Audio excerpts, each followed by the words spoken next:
Selamat datang ke Bantuan MY, saluran anda untuk info terkini bantuan rakyat Malaysia. Assalamualaikum dan salam sejahtera. Perhatian kepada semua penerima sumbangan asas rahmah atau SARA. Terdapat satu perkembangan penting yang perlu anda ambil maklum menjelang pembayaran bulan Julai 2026 kerana ia melibatkan kemungkinan penambahan kadar bantuan serta bayaran tunggakan kepada sebahagian penerima yang layak. Seperti yang diketahui, kerajaan melaksanakan semakan data secara berkala bagi memastikan bantuan disalurkan kepada golongan yang benar-benar memenuhi syarat kelayakan semasa. Melalui proses semakan ini, terdapat kemungkinan sebahagian penerima STR akan dikategorikan semula sebagai penerima dalam kelompok miskin atau miskin tegar berdasarkan data terkini yang diperoleh daripada sistem kerajaan.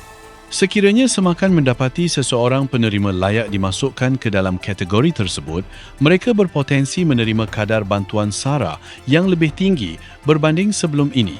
Apa yang lebih menarik, penerima yang berjaya melepasi semakan kelayakan itu juga berkemungkinan menerima bayaran tunggakan bagi tempoh terdahulu. Tunggakan yang dimaksudkan dipercayai melibatkan pembayaran bagi bulan Mei dan Jun yang belum diterima pada kadar baharu.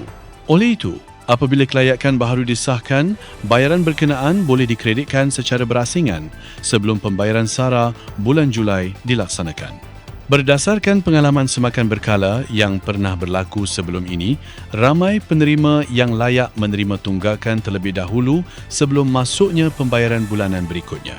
Sebab itu, penerima dinasihatkan supaya sentiasa membuat semakan dari semasa ke semasa kerana kemasukan bantuan boleh berlaku pada bila-bila masa tanpa sebarang notis awal.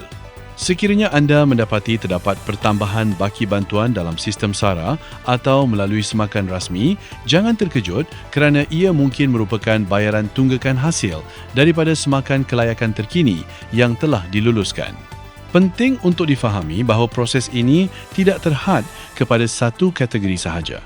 Sama ada anda penerima kategori isi rumah, warga emas maupun individu bujang, semua kategori berpeluang dinilai semula melalui semakan data berkala yang dijalankan oleh pihak berkaitan. Bagi penerima yang layak, terdapat dua kemungkinan kaedah pembayaran.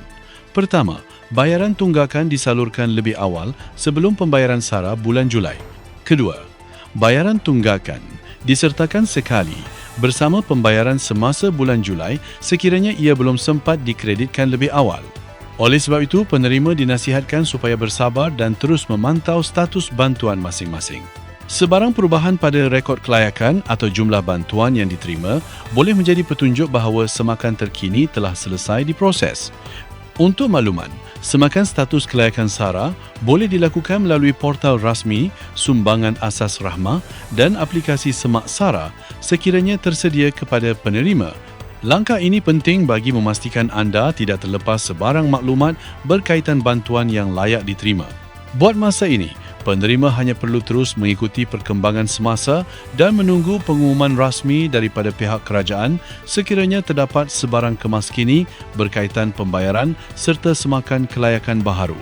Semoga perkongsian ini membantu anda memahami situasi semasa berkaitan pembayaran SARA dan kemungkinan bayaran tunggakan yang bakal diterima oleh penerima yang layak. Terima kasih kerana menonton. Jangan lupa untuk terus mengikuti Bantuan MY bagi mendapatkan maklumat bantuan terkini, tepat dan pantas. Jumpa lagi dalam video seterusnya.